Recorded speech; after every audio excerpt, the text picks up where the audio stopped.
Haz&Meg on pins and needles. Spotify punishes Sussexes with breach of contract as lack of content. As the deal changes, Meghan and Harry are mystified by the lack of content on Spotify. According to a royal expert, Meghan Markle and Prince Harry's lack of content on Spotify has led to a change in their deal with the streaming giant. After stepping down as senior members of the royal family, Meghan Markle, 40, and Prince Harry, 37, founded their Archewell Foundation. The Duke and Duchess of Sussex have settled into a new life in Montecito in California, bought an £11 million house, secured lucrative multimillion-pound deals with Netflix and Spotify and volunteered during the COVID-19 crisis. But the pair have only released one podcast on Spotify. Their deal with Spotify is not in its original format, according to royal expert Neil Sean. Mr. Sean said on his YouTube channel, apparently Spotify is perplexed by the lack of content. I'm not really perplexed by it. When you think about it, there are two people who have never truly made audio broadcasts or had any sort of media involvement. The former actress, of course, has appeared in a few movies and TV, but that's really is their extent of media involvement.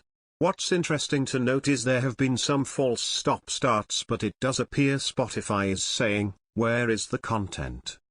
They've only paid a small fee, but they want to see what they've paid for. It appears that Harry and Meghan have some sort of deal with Spotify, but it's not in the original format, he continued.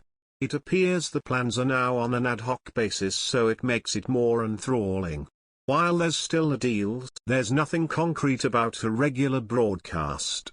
His remarks follow Meghan's most recent appearance on The Ellen Show, where she discussed the challenges of having two children while also sharing more personal details about them. Meghan said that Archie loves being a big brother to his baby sister Lily in her televised interview with Ellen DeGeneres.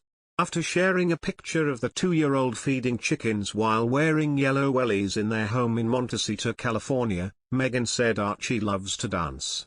She also revealed that he dressed as a dinosaur for Halloween, while Lily was a little skunk-like flower from Bambi.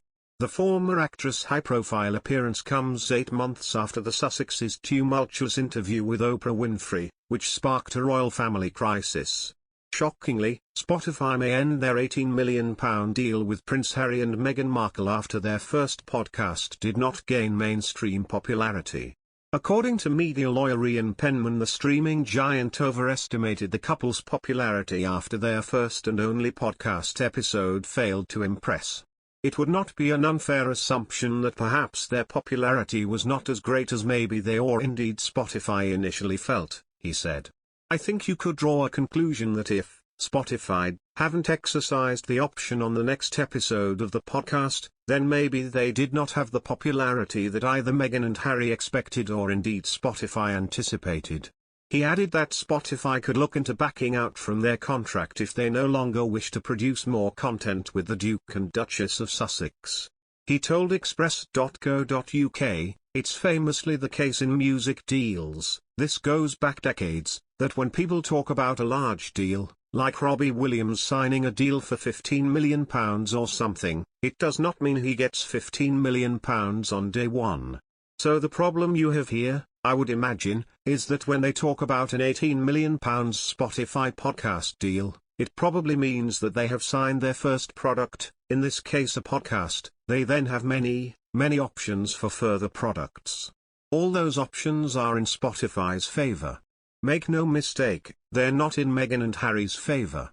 If all those options are exercised, and we don't know how many podcasts that relates to, it may be that the total money spent by Spotify is £18 million. So, have they lost any money today?